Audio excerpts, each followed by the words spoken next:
Good. Huh?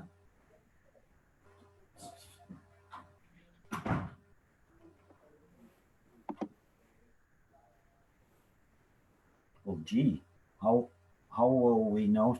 How will I know somebody's there? Yeah, so I can see folks are coming in now. Oh, good. Tuning in. So I think maybe we'll give it one more minute and then I'll start.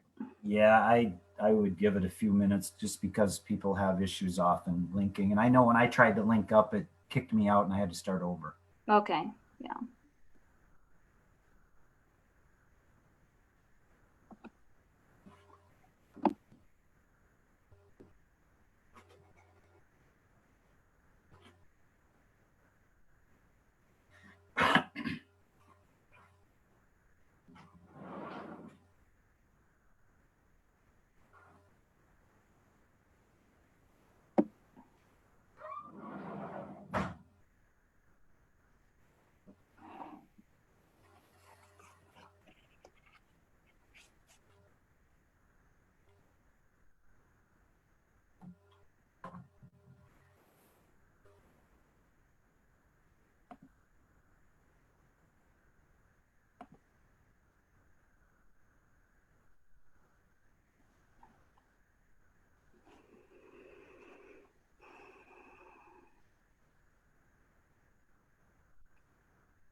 Alrighty, I think we'll get started because we have quite a few people tuning in.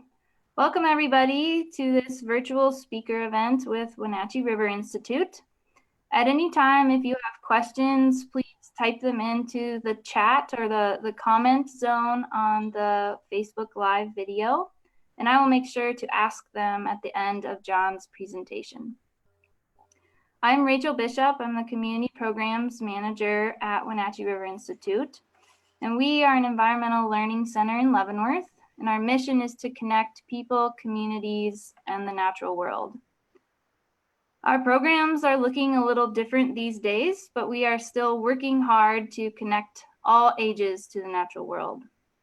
For our youth programs, we are currently running small, all outside, masked, and socially distanced camps for students in grades kindergarten through 5th grade.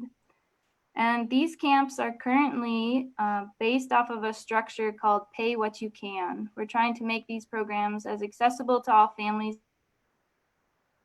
Families can't afford, they don't have to pay anything to participate. And if families can pay more, they can pay more.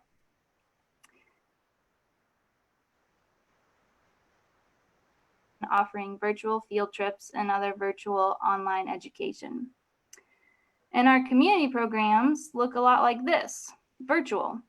But we are also experimenting with the potential of some all outside small adult programs as well.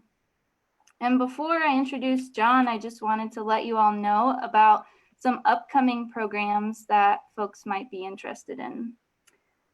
On next Tuesday, November 17th, I have a presentation just like this via Facebook Live, and that will be with Seth from the Cascade Volcano Observatory of our Cascade volcanoes.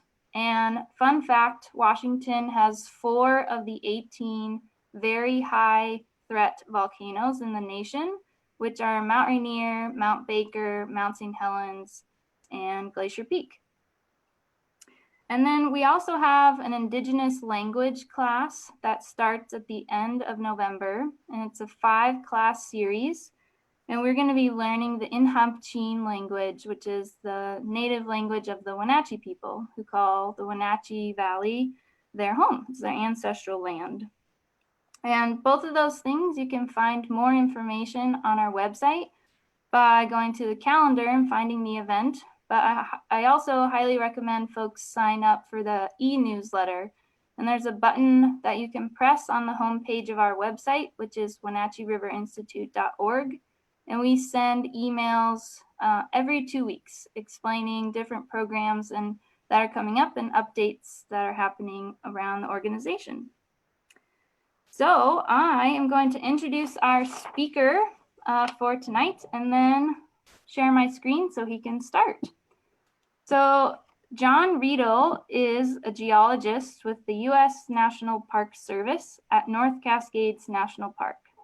And he earned an MS degree from the University of Wisconsin and a PhD from Simon Fraser University.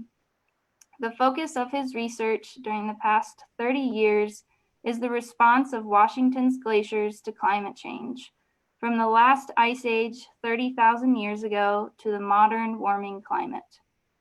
Dr. Riedel established glacier monitoring programs at Olympic in 2013, Mount Rainier in 2003, and North Cascades in 1993.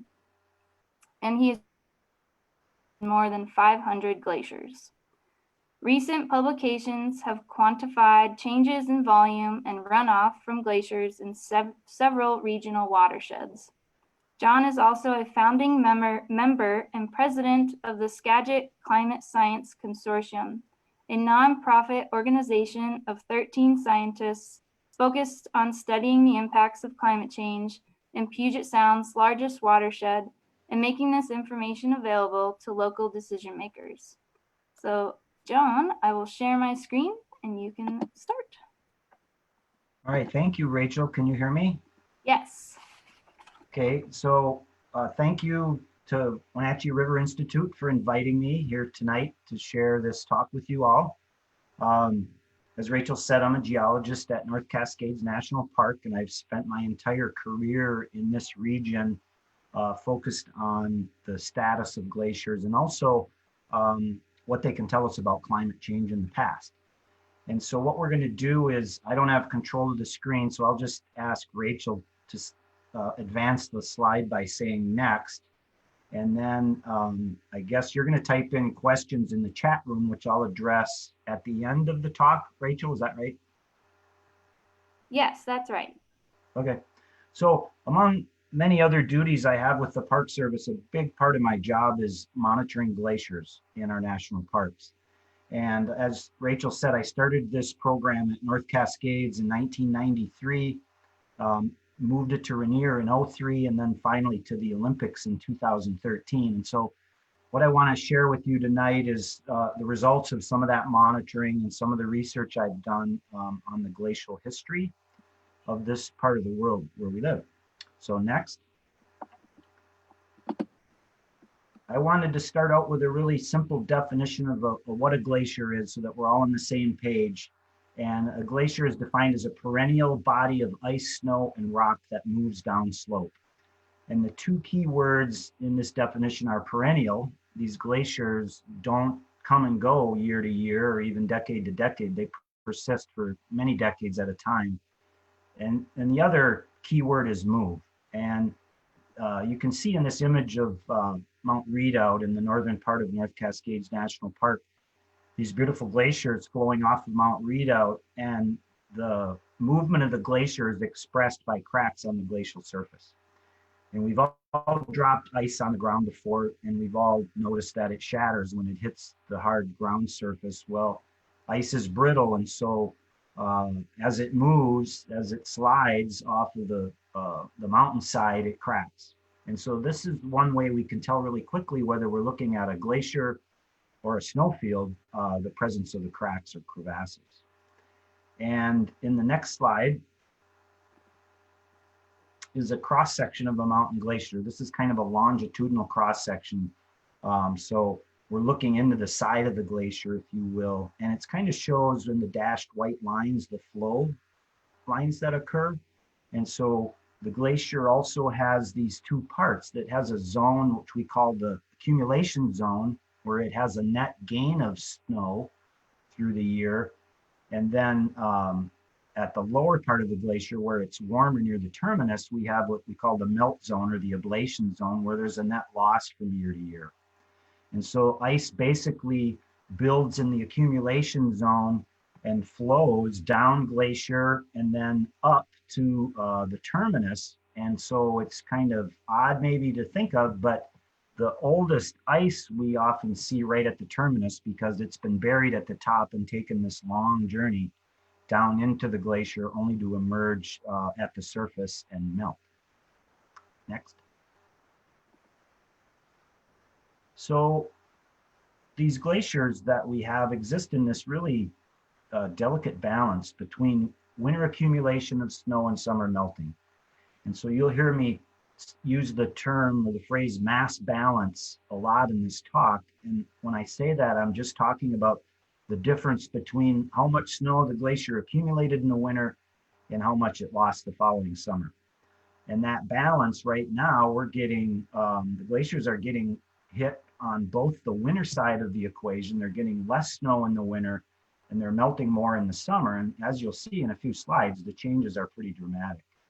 And so here again, we're looking at the zone of net gain on the glacier, the accumulation zone, and then the equilibrium line separates that from the net loss zone.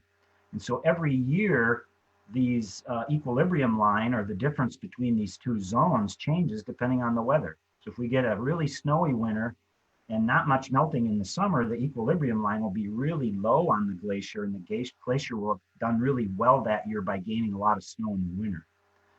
So these glaciers are super sensitive to temperature. I think that's the next slide. It's a little tricky not having control. Yeah. They're super sensitive to temperature, and as I said, it affects them in both the winter and the summer. And the most rapid climate change we're observing in North Cascades is occurring in the winter at night.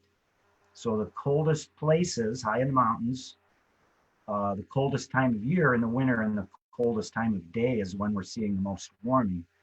And so, as I said, they get this double whammy right now where they get less snow in the winter, more melting in the summer, and that equals really dramatic change in their volume. Next.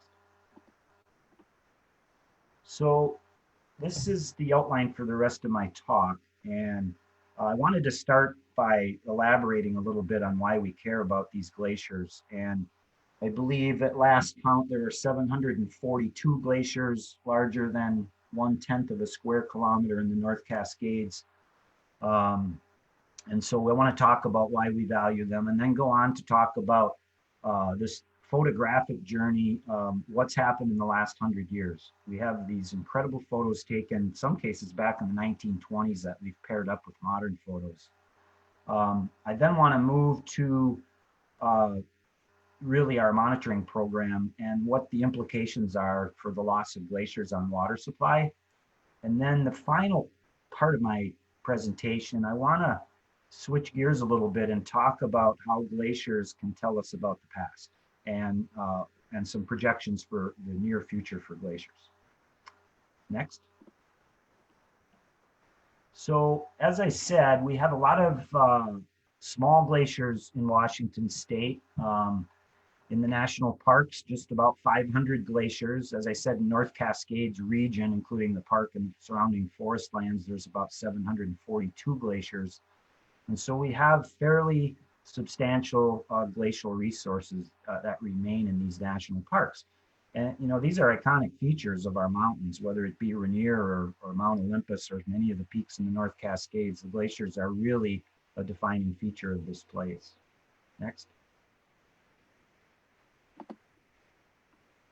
So there are some perhaps aesthetic reasons. I touched on how iconic the glaciers were. If you've ever been near a glacier, or in the upper left here, I'm looking into an ice cave that I was in the mid-1980s. That's gone now. But if you've ever been close to a glacier, that color of the ice is really something I think you'll never forget. And so I've been treated to a lot of incredible views like that in the upper left. Another more subtle aesthetic effect of the glaciers is that they color all of our lakes, these brilliant shades of blue and green in the summer. And the way that works is that the glaciers are so effective at eroding the rock as they move off of the mountain that they grind the rock in what we call rock flour. And that rock flour is carried by the meltwater down into the lake. And so every summer when the lakes are full of this rock flour from the glaciers, they turn these really incredible hues depending on what the type of bedrock is. This lake that you're looking at here is Silver Lake, which is one of the sites we've visited 3 times a year for the last 29 years. And Silver Lake is an astonishing 650 feet deep. And it was carved by a glacier that's just out of view right now in the image. And then on the right, we acknowledge that a lot of people come to the national parks to recreate on glaciers. And I always say that, you can come here and get a complete mountaineering experience. You can rappel, rock climb, but you can also ice climb and traverse glaciers. And so many of our most popular climbs at all 3 of these parks traverse glaciers. And so what we're seeing as the glaciers change is that those approaches and those recreational opportunities are changing. Next. So we're also interested in these glaciers because they're habitat for certain species. In this case, we're looking at the ice worm, which is an annelid and maybe an inch long and a couple millimeters in diameter, but these things live only on glaciers. They don't live in snow, and they feed on pollen and algae, like the watermelon algae you've probably seen on the snow.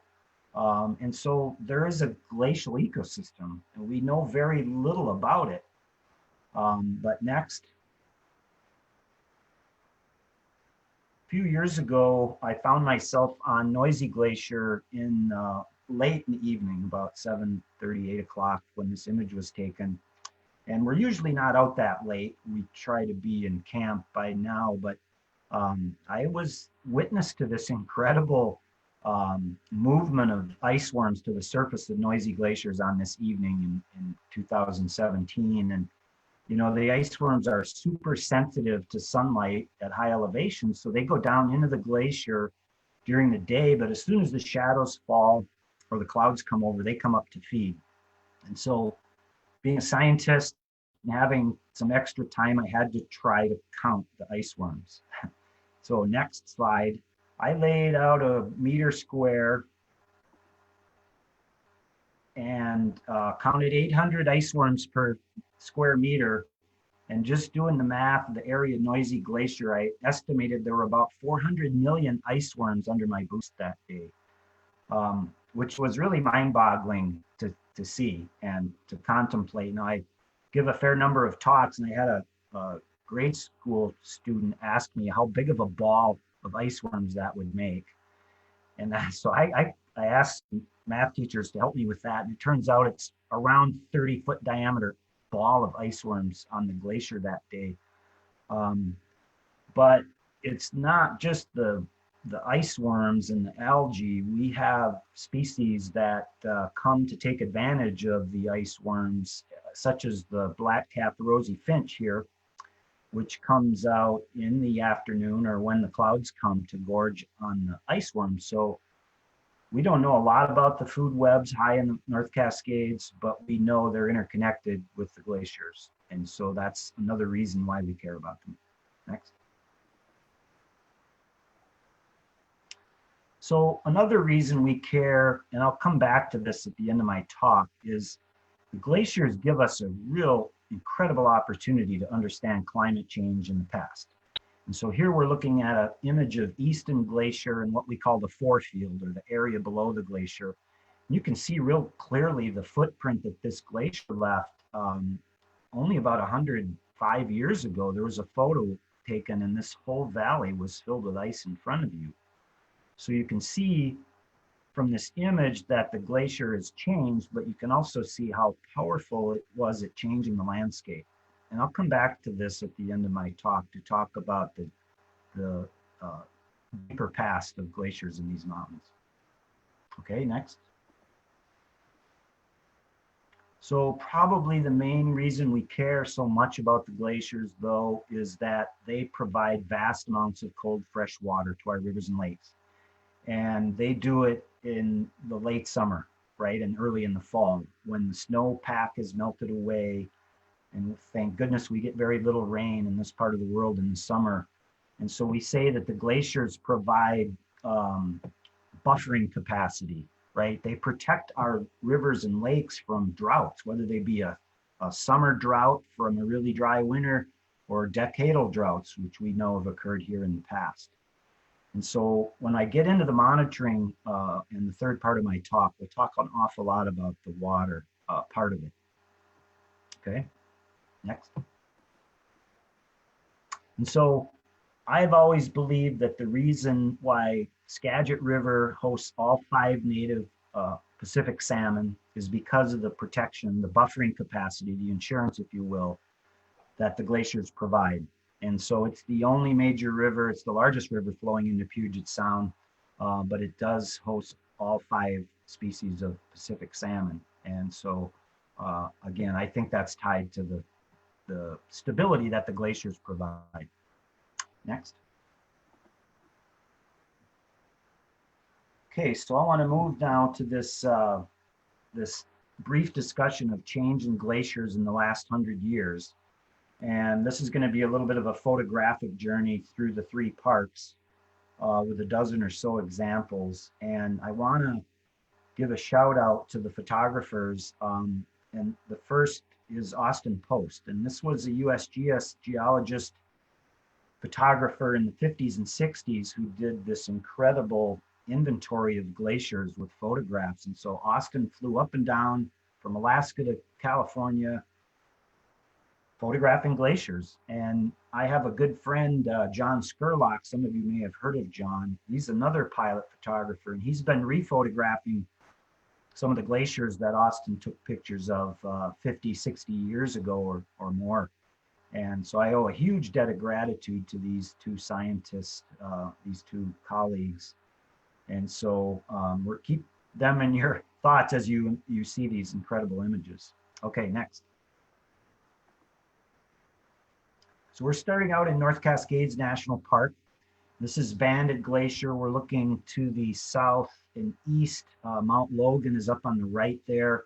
And this is as the glacier appeared in 1960 when Austin Post photographed it. I'll ask you to notice the terminus of the glacier is in that lake, with the size of the lake, but also notice how thick the glacier is and how far it goes up against the side of the mountain. And so when I sent Skurlock back there to take a photo more recently, this is what we found. Next.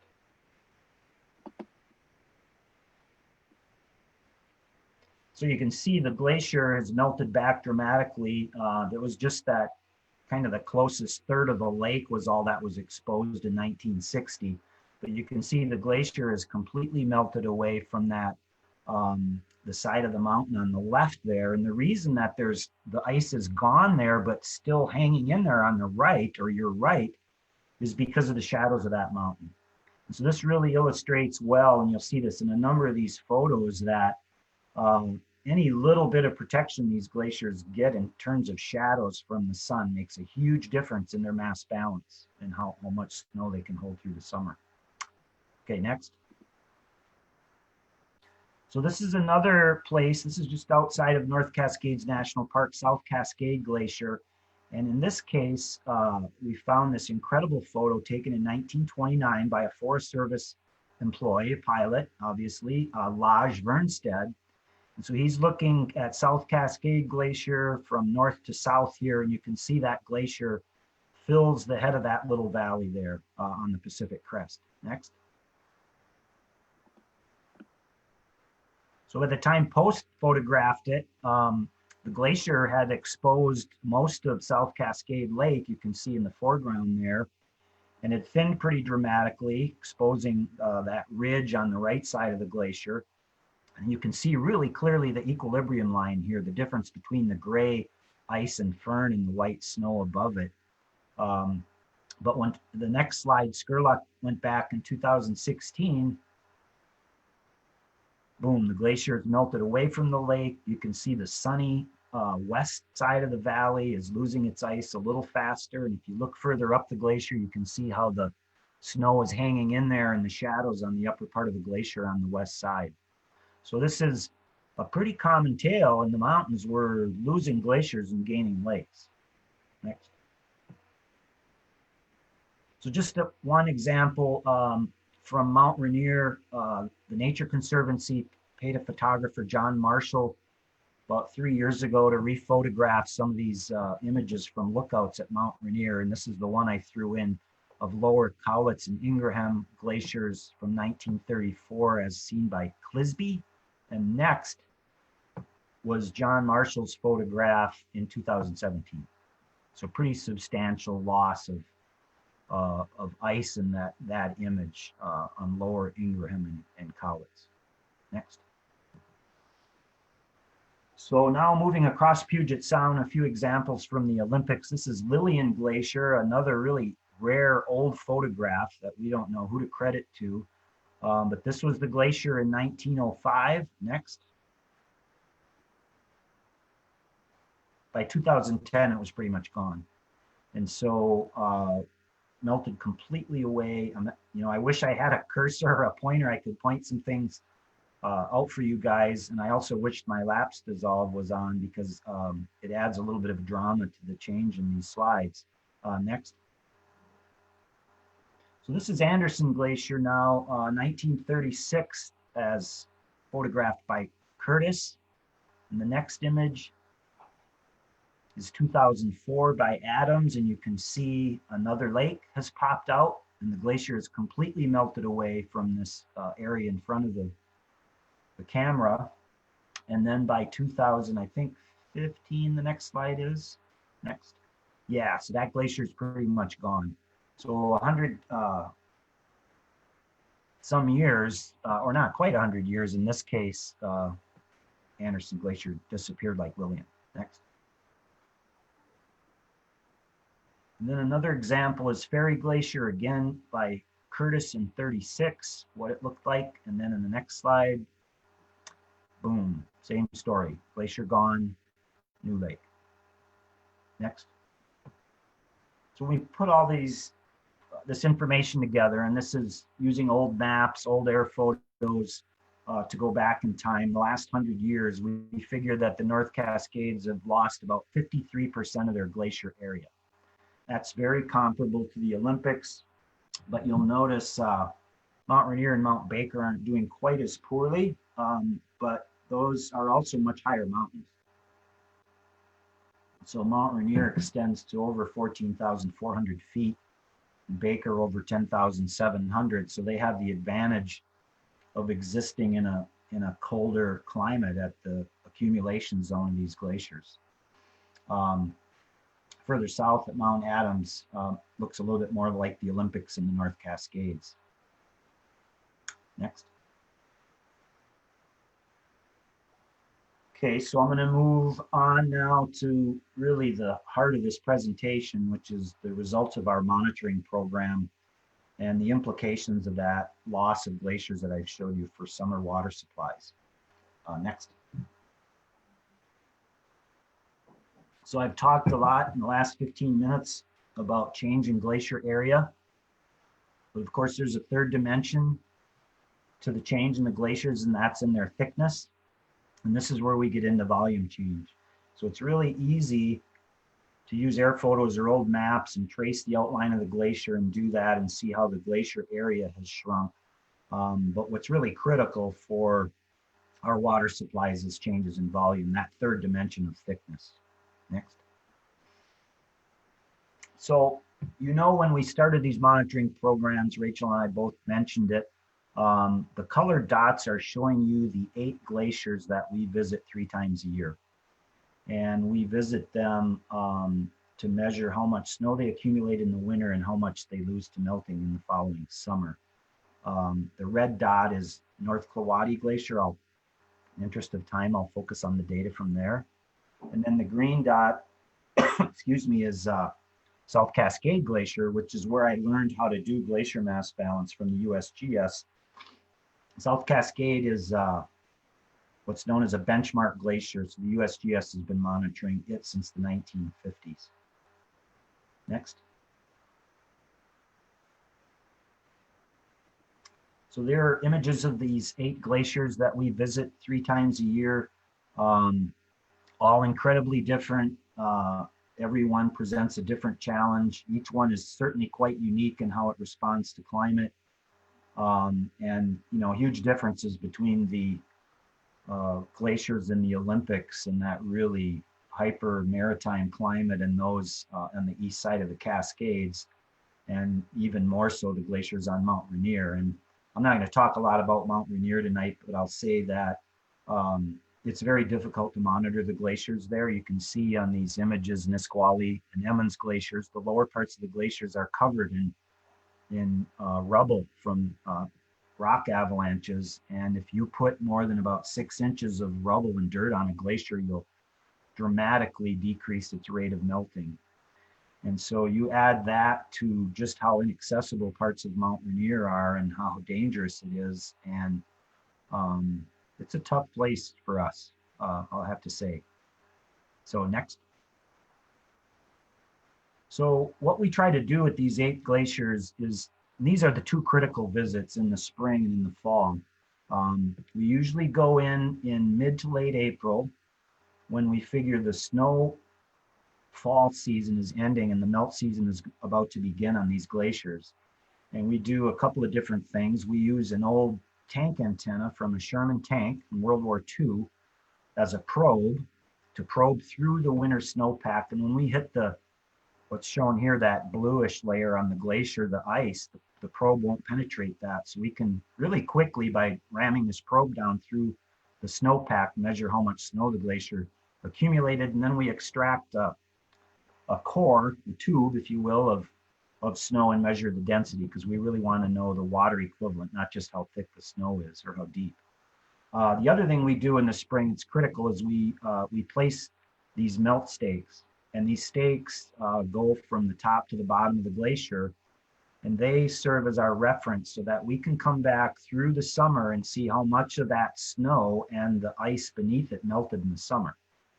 And so that critical fall visit is when we measure our melt at these stakes, and we usually time that to late September, early October, because that's when it's starting to snow on these glaciers.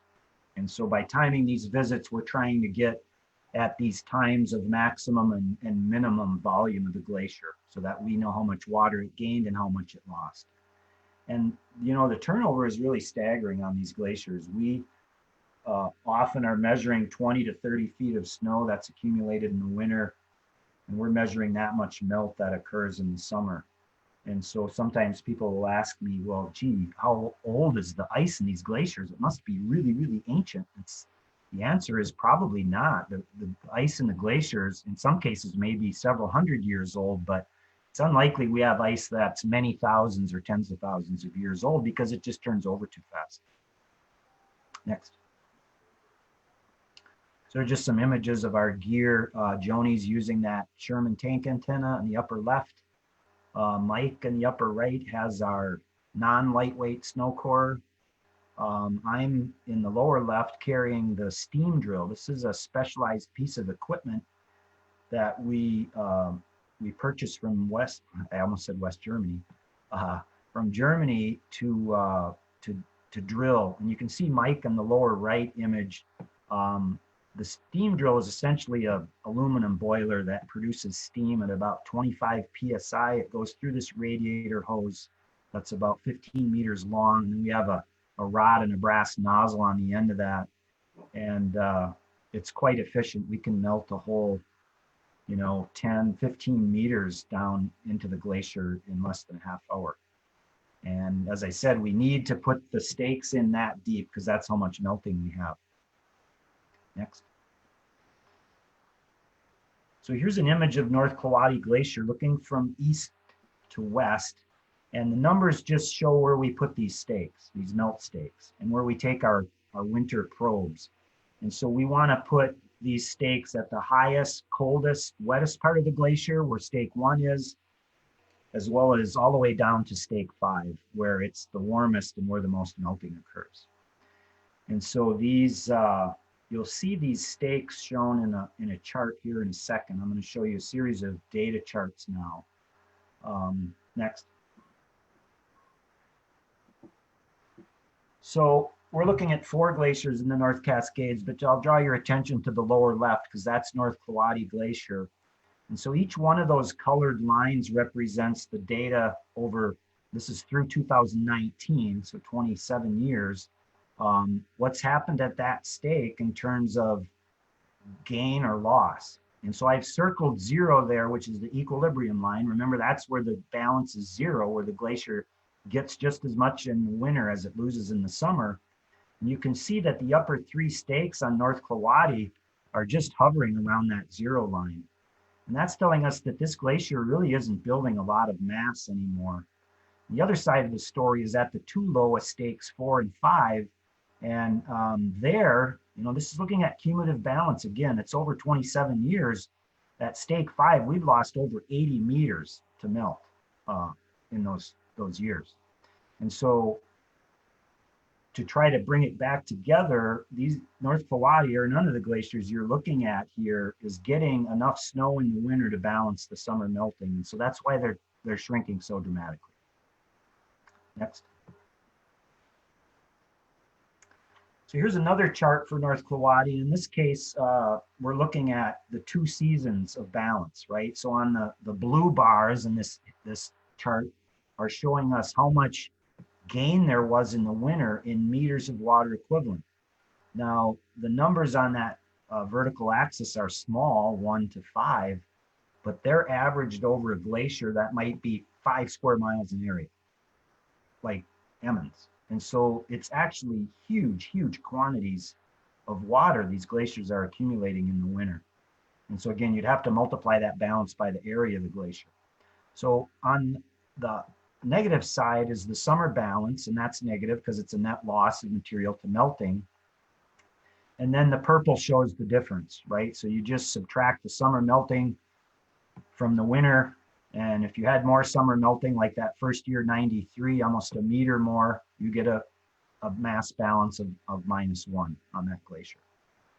Now, another thing to point out on this chart is just how incredible the variability is in our weather.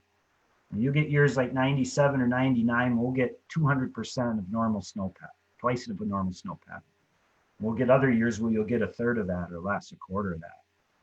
And so you can see in these data, because the glaciers are so sensitive to temperature, you really see all the little variability in our climate here in the Northwest. Okay, next. So now this chart, I'm showing you all the glaciers in the North Cascades, and I'm just showing you the net. So this is the difference between winter and summer. So we're, again, subtracting the summer balance from the winter balance. You can see when I started this in 93, 94, 95, the glaciers were losing a lot more in the summer than they were gaining in the winter. But starting in 96, but especially 97 and 99, but 5 of the next 7 years, the glaciers gained more in the winter than they lost in the summer. And that means they were growing in the late 90s. And that was cool. Didn't expect it to be that dramatic, but the early 2000s saw the end of that really fast. We lost that mass that we gained in the late 90s in 2003 and 2004. And you can see that counting here, it was like 8 or 9 years in a row of negative balance on these glaciers. And then lo and behold, 2009, 10, 11, and 12, we went back to the growth phase, right? And this is essentially our climate. It's this Pacific decadal oscillation. We swing back and forth from cool and wet to warm and dry. You can see 2015, just what a terrible year that was for the glaciers, because you may recall the freezing line was really high. We got near normal precip, but no snow because the freezing level was so high. And so the glaciers, especially Noisy Glacier, really got hammered in 2015. So this is showing you the year-to-year data, but we can just add or subtract the value from each year for each glacier to get at what we call the cumulative balance, or in other words, the trend line for these changes, and that's the next slide. Okay, so now we're looking at cumulative mass balance, and it's again meters of water equivalent, and each line is the net for a glacier. And you can see at the bottom is South Cascade there, And we don't have an updated information on that, but at least through 2011, the net loss on that glacier was like 33 meters of water equivalent. So that's the equivalent of a blanket of water 33 meters deep that's been lost on that glacier. You can see the other 4 glaciers that I monitor shown above that. They're all in negative territory.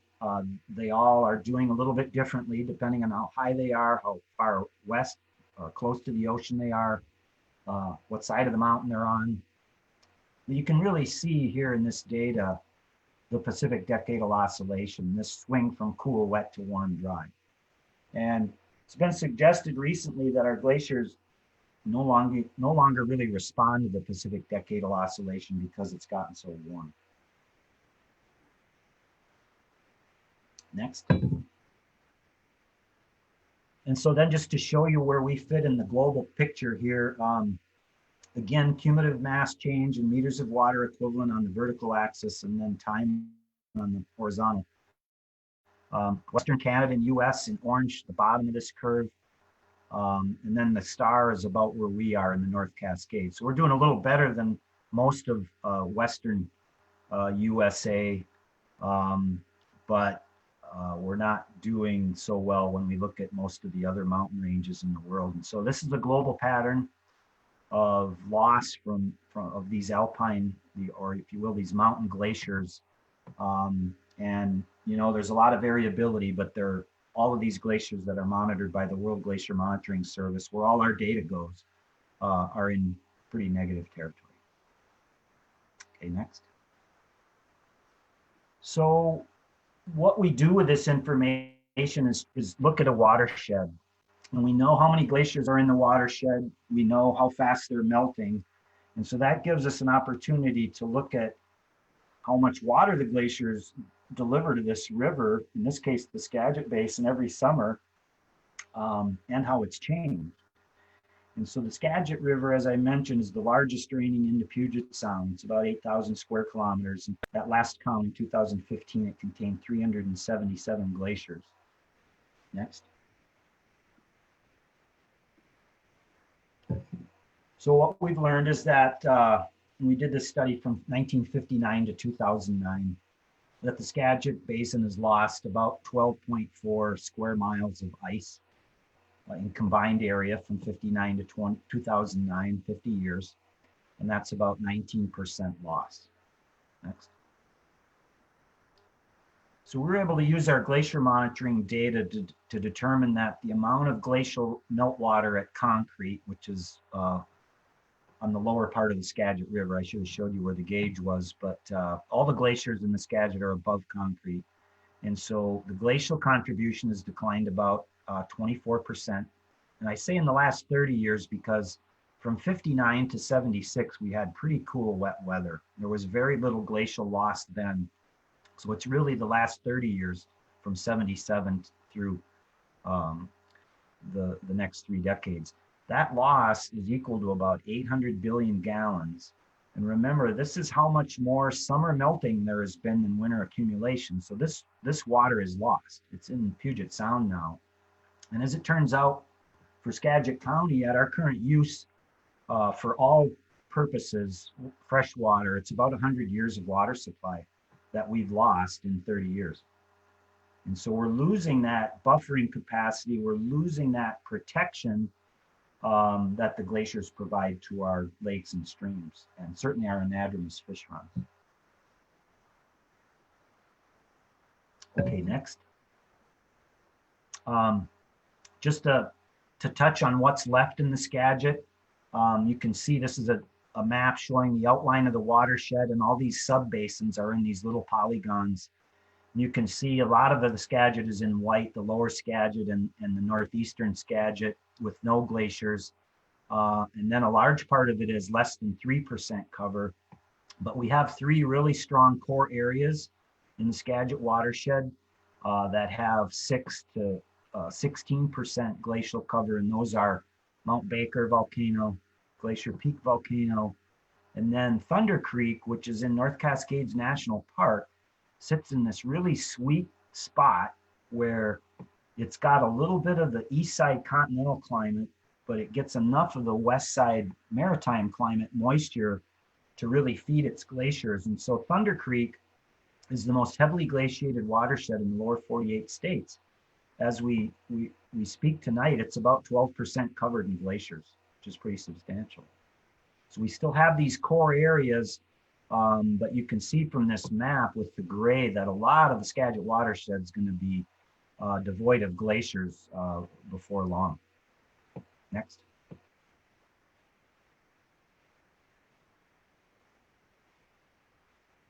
And so here are just a couple of charts of our keeping track of the meltwater. I'll just focus on Thunder Creek now at the top, and it's showing you the percent glacial contribution. And you can see in some summers that the glaciers provide 40% or more of the runoff for Thunder Creek. And you can see from the yellow dashed line that the trend is up.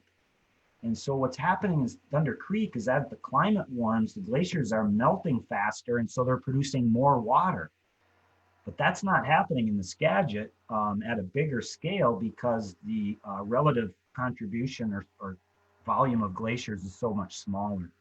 So it's only in places like Mount Baker, Glacier Peak, or Thunder Creek where the warming climate is giving us more meltwater. Everywhere else in the summer, pretty much, it's declining in these watersheds that have, less than maybe 5 or 6% glacial cover. And then the bottom is the Staheken River, which I'm sure many of you are familiar with at the head of Lake Chelan, where there isn't much glacial cover at all anymore, but there still ends up being about 6 to 12% of the summer runoff is from glaciers down there. Okay, next.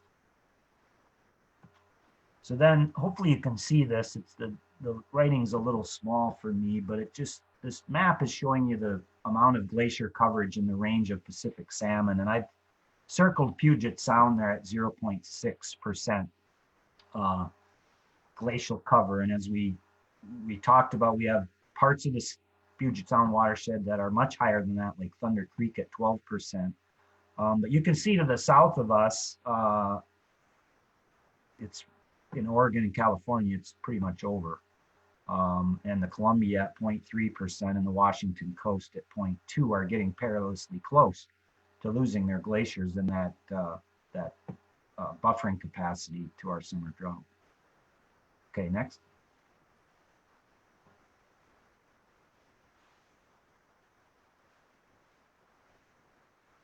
Okay, I'm going to move on to the last part of my talk, and you're a very good audience, even though I can't hear you or see you. I appreciate your being here tonight. And we'll have time for questions in a few minutes. So I want to talk now about using glaciers to go back in time, and also using what we've learned about glaciers to look into the near future. So the next slide, Rachel. And so these are glacial perspectives from the deep past. And so we're using geology now and deposits and landforms left by former glaciers to reconstruct the climate of this region. Next. Okay, so here's our image of Easton Glacier again, and I showed you that footprint and told you how the glacier had covered all the area in this view as late as 1917.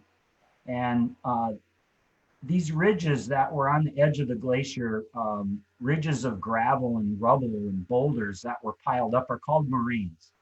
And they very clearly define the size of that glacier, right? These moraines form on the very edge of the glacier and at the terminus.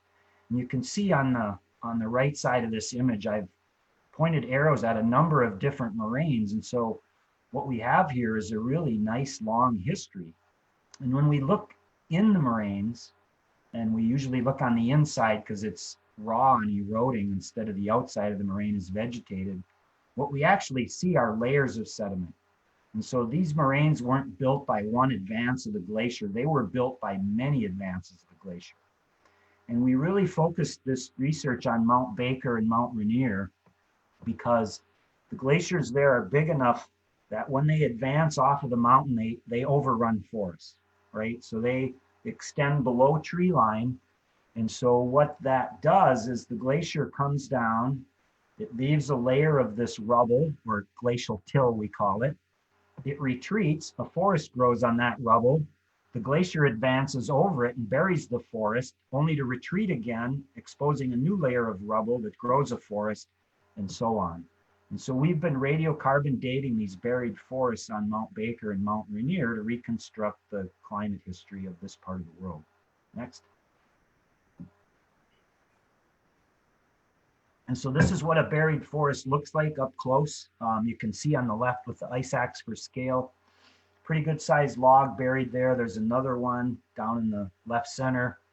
And then my colleague John Clegg on the right panel is looking at a tree that's still in growth position, right? It was still rooted, but it was completely bent over. Imagine the forest to bend over a Alaska yellow cedar like that, and then abraded and eroded. But this is what we look for in these moraines, or these buried forests or logs. Next. So here's our map of Mount Baker, and each one of those little yellow dots is where we found a buried forest. And in the interest of time, I'm just gonna touch on a few of these just to illustrate what we're seeing. Next, Rachel. So here we are on the north side of Mount Baker, looking to the north down the Coleman Roosevelt Glacier. And here was a forest that we radiocarbon dated was buried ago. Next. And another example over on the Easton Glacier side, I took some high school students up there to show them some of these buried forests. And, you know, we were so lucky to find another one. And so here, this huge tree, radiocarbon dated 580 years ago, was buried. Next. And then over on the middle fork of the Nooksack, and there's a person circled in red there, kind of in right center of your image, give you some idea of the scale of these moraines. Here we found the most complete record of glacial history in Western North America. Next, we found no less than 4 buried forests, and these are the radiocarbon dates on them. And so again, what's happened here around Mount Baker and also at Mount Rainier and elsewhere is that these glaciers have a history in the last several thousand years of advancing and retreating. And the really interesting thing about the record you're looking at right here is that there's only one way to make this record like this, and that's if the advances keep getting bigger, right? Because the glacier's got to advance over the forest and bury it in rubble, so it has to advance farther down valley. And so what we're in this image, and what we're finding wherever we look, is that the biggest advance of the glaciers in this region occurred recently. Next slide.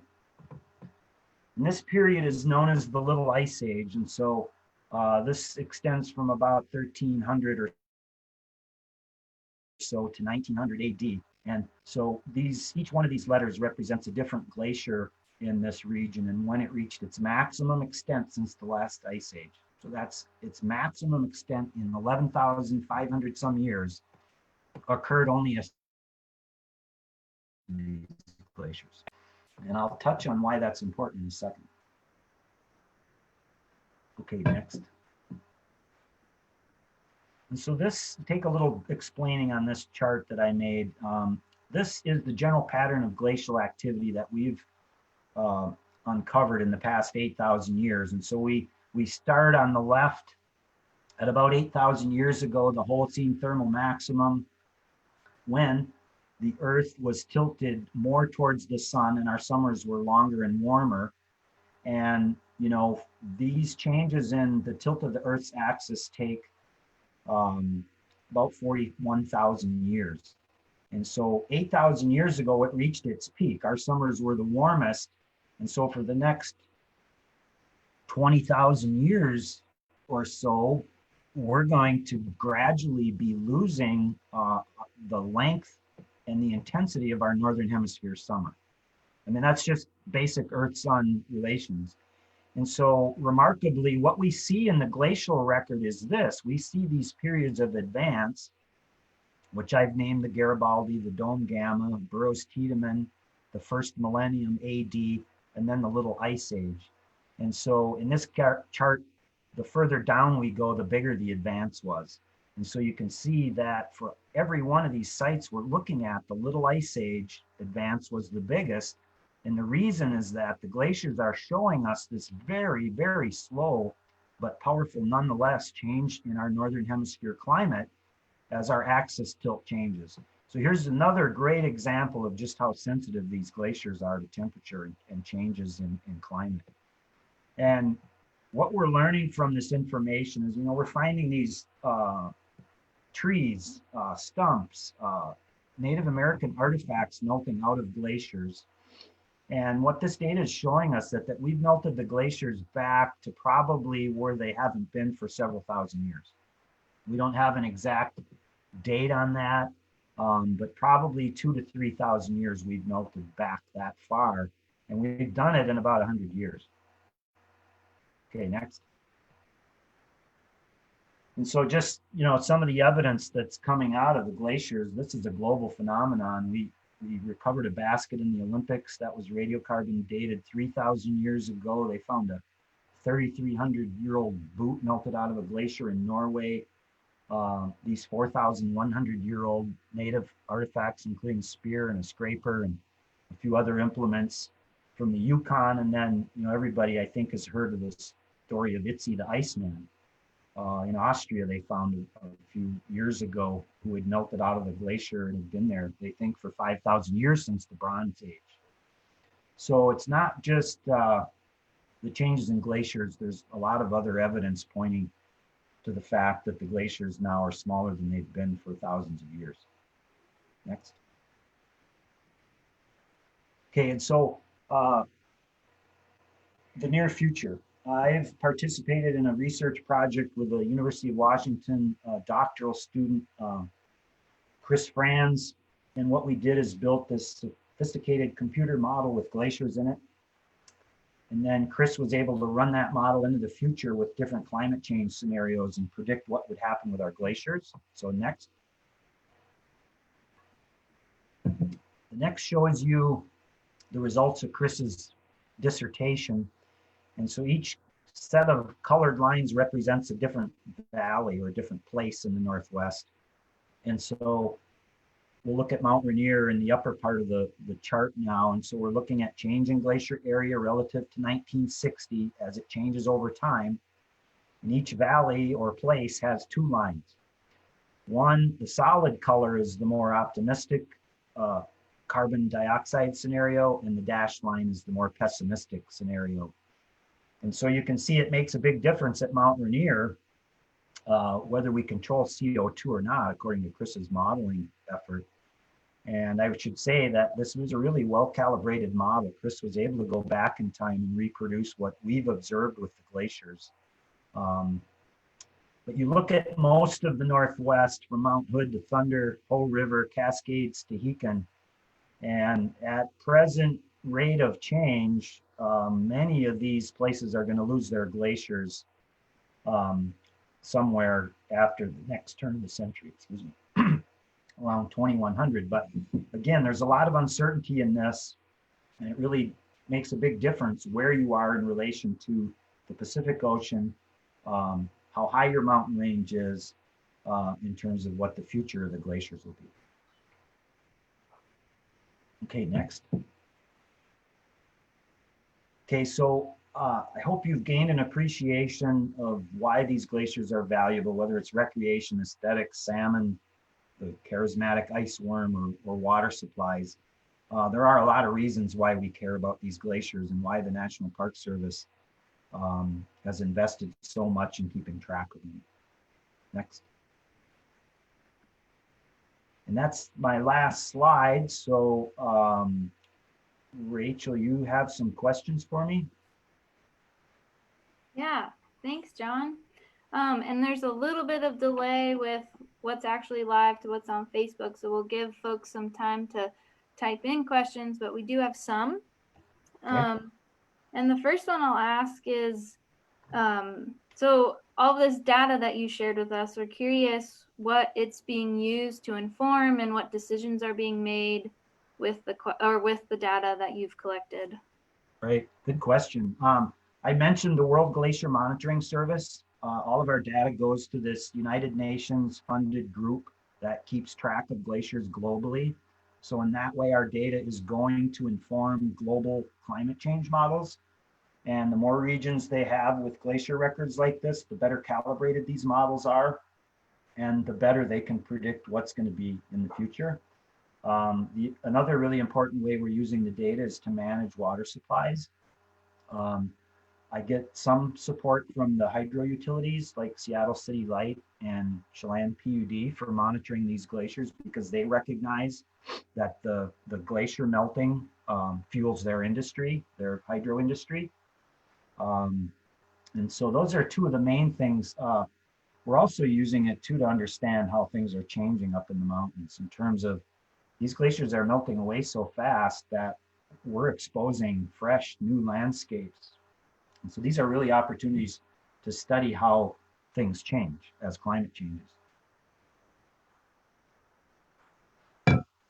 And then finally, we're using this information to link with our long-term ecological monitoring program, which allows us to link changes in glaciers and climate with changes in, well, a whole bunch of things from lake ecology to stream ecology and forests. So I think, we're getting an awful lot out of this data.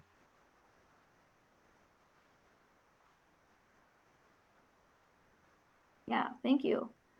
And then are there any growing glaciers in Washington state that you're aware of? Well, there's one, and you might guess where it is. It's on a mountain that's growing. And so we have the glacier on Mount St. Helens has been developing since the eruption in 1980.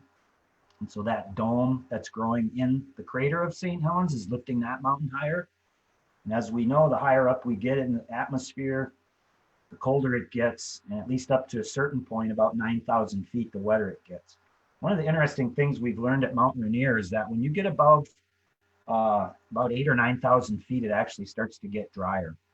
And that's because when you're up that high, there's no longer any orographic uplift from the mountains. You're kind of stuck way up in the atmosphere up on Mount Rainier. And so you don't get that strong orographic effect. It's just another way, though, that Mount Rainier is confounding to us.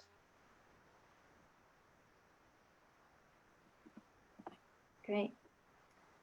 And I think, a lot of folks can get feel negative hearing data about glaciers shrinking. So I wonder if you have any ways of, or how you stay positive, with all this data that you are seeing firsthand. Right. No, it's tough sometimes. And the one good thing about doing a virtual talk and not seeing your long faces, because I do understand that this is kind of depressing information, but for me, that's tempered a little bit by all that we're learning, not just about what's happening now, but what we've learned about climate change in the past. And if somebody were to ask me how much of the present warming is human caused and how much is natural, I can give a pretty informed answer on that because of the glacial history that we've resolved. And so I would say that about a quarter or so of the warming we've witnessed is natural. It was the end of the Little Ice Age. And it's probably variation in solar output. So there's that kind of scientific fascination, Rachel, or whoever asked the question with it. But, I guess I also look at this as opportunity, right? So it's an opportunity for us to actually act like we live on the same planet, because this is not a problem that one country or even one continent can solve. It's a global problem. And so unlike so many problems, you may solve it locally, regionally, or even nationally. This is a global problem. And so, it's an opportunity, the way I see it, for us to actually work together to solve this and to act, like I said, we all live on the same planet. It's also, Rachel, an opportunity for people to have really meaningful careers. I mean, I get asked a lot by young scientists, what should I study? What should I, my answer is almost the same word as water. Water is the resource of the future. And I think there is a great need for people to get into careers in water management but it's also, climate change is such a daunting problem that, we need everybody to contribute. We need everybody from bankers and accountants to scientists and foresters and farmers and everybody.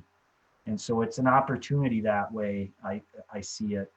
And then finally, it's an opportunity for us all to make a difference with the choices that we make on a daily basis. And I get into this discussion often, and folks will say, wow, what, my choices don't matter. If I get 10 more miles per gallon with my car, what, that doesn't really make any difference. And I'm like, well, wait a minute. We live in this consumer driven society where our choices make a huge difference, and especially over time. And so I don't buy that this is all a problem to be solved at a really big scale. I think it needs to be, the candle needs to be burned at both ends.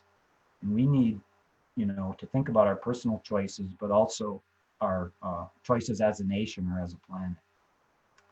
So I find some optimism in that, Rachel. Maybe it's not a very big nail to hang your hat on, but I don't doubt that the work we're doing is worthwhile, even if it is really depressing at times. And I'm seeing some incredible changes on these glaciers now. Noisy Glacier in North Cascades is collapsing, I believe, into a lake. And so in another 10 years, I won't be able to monitor that glacier anymore. Same thing for Sandalee Glacier in North Cascades. And so, yeah, we're witnessing some really incredible change. All right, so first a comment, a great compilation of decades of work. And the question after that comment, of the studies you've read or know of, which one do you think needs further research the most? That's a question. Oh, let me say thank you first for your compliment. What area needs research the most? Boy, I think, and I'll probably say not one thing, but a couple things. I think we need to do more research in the past, because the climate system on this planet is really complex and it's really variable. And the only way we understand that in many cases is by looking at geologic evidence, whether it's a core of a lake or a core from a glacier or the moraines or the buried forests. I think more work needs to be done in that area.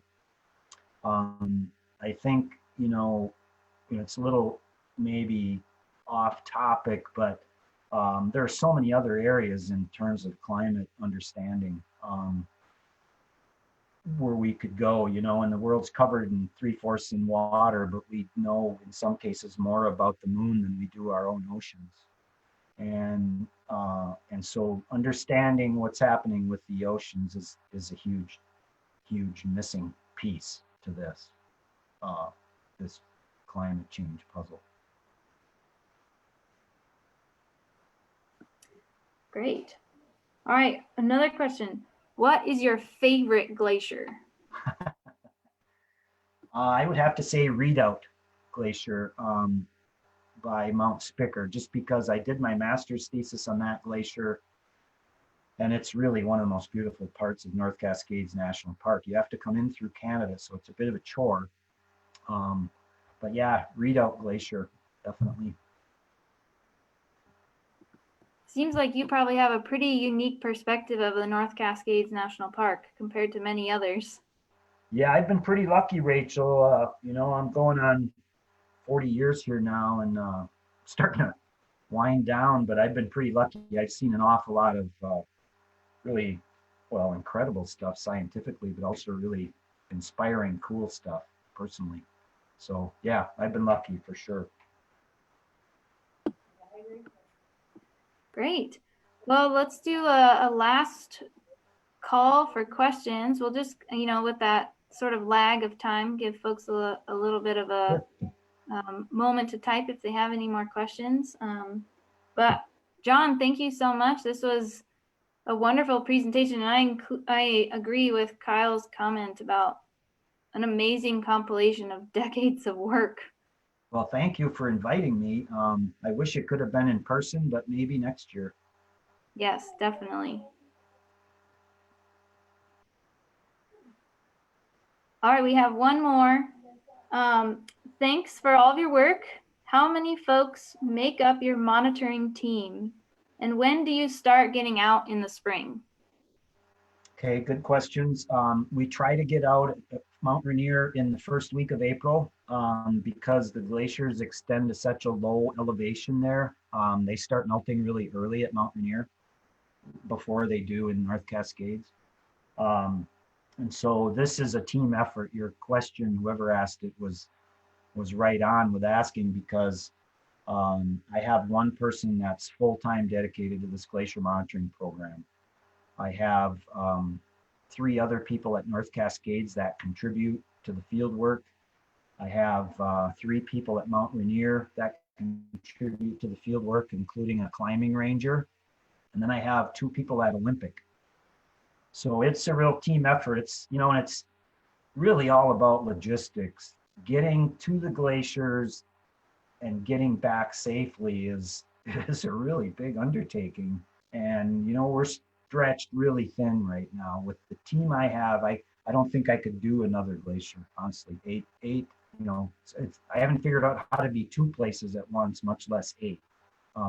So yeah, I mean, even with that, we're trying to help. I've been sending teams out to Greater Yellowstone ecosystem, to the Beartooths, to the Wind River Mountains, and to the Tetons to help them establish glacier monitoring programs. And so, yeah, and I think the last part of that was, I think I answered it's generally early April. This year was tough because they wouldn't let us go out till June. And so because of the COVID pandemic, we were having to reconstruct the glacier accumulation and melt for our glaciers this year. Yeah, so will that late access to the glaciers affect your data in any way? It will, and it's not ideal because we were almost 2 months late. And so we'll use Rachel as a degree day model, and that so every hour by hour, every day that, you know, adds up over 32 degrees, we can relate that to the rate of melting. There's good empirical data on that. And so we'll be able to reconstruct how much melting occurred in those 2 months on these glaciers, but we got to do it for every stake on 8 glaciers. That's, I forget, 50 some stakes. So it's a fair amount of work, and you never, like, especially when you've been doing it for 29 years, you really cringe when you miss a couple months. Yeah, I can imagine. Yeah, we were biting at the bit to go out.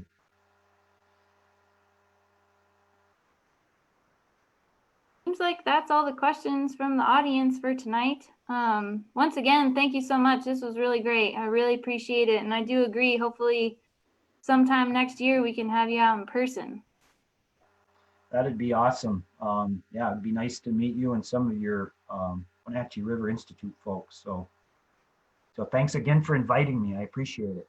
Yeah, thank you, Jon.